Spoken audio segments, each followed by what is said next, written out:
মানুষ যখন কাউকে ভালোবাসে তখন মানে কোনো মানুষ যখন কোনো মানুষকে ভালোবাসে, তা বলছি ভালোবাসা মানুষটাকে যদি জীবনসঙ্গী হিসেবে পায় তখন কেমন লাগে।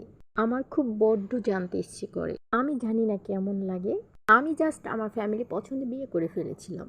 ভালোবাসা মানুষের সাথে সংসার করলে কেমন হয়? আচ্ছা, ভালোবাসা মানুষের সাথে সংসার করলে বলিউডের ওই ওভার রোমান্টিক সাইজ করা জিনিসগুলো দেখতে দেখতে মাইন্ডসেট যেটা হয়ে গেছে আমাদের, ঘুম থেকে উঠবে একটা কিস করে দিবে, বেরিয়ে যাওয়ার আগে বলে যাবে আমার জান প্রাণ কলিজা ময়না পাখি, আমি একটু বাইরে যাচ্ছি, আমার জন্য অপেক্ষা করো। নয়তো ছোট একটা নোট লিখে যাবে গুড মর্নিং, সালাম না দিয়ে। কিন্তু আমি যখন আবার একটা দুইটার সময় ঘুম থেকে উঠবো, চোখটা খুলবো, তখন দেখবো যে সে চলে আসছে লাঞ্চের জন্য। তখন সে লাঞ্চের জন্য আসবে, তখন আমি উইন্টার পরে একটু গুনগুনিয়ে গান গাবো আর হচ্ছে ফ্যানের বাতাসে চুল ওড়াবো। বাতাসে আমার চুলগুলো উড়বে, আমি এদিক ওদিক যাব আর আমি ভাবতে থাকবো, আমি শুধু ভাবতে থাকবো। এর মধ্যে টুস করে একটা মেসেজ আসবে, বলবে এই কেমন আছো তুমি।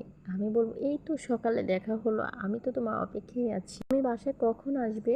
আমি ভালো নাই। তখন সে বলবে এই জানালা দিয়ে নিচে তাকাও। আল্লাহ, বিলিভ মি, আমি না আর পারতেছি না বানিয়ে বানিয়ে বলতে। Reality so different man, reality so different. Main কথা হচ্ছে দেখেন, ওভারও মেটিসাইজ বাজে বাজে প্রেম মহব্বত, এই কথাগুলো কোনো মানি নাই।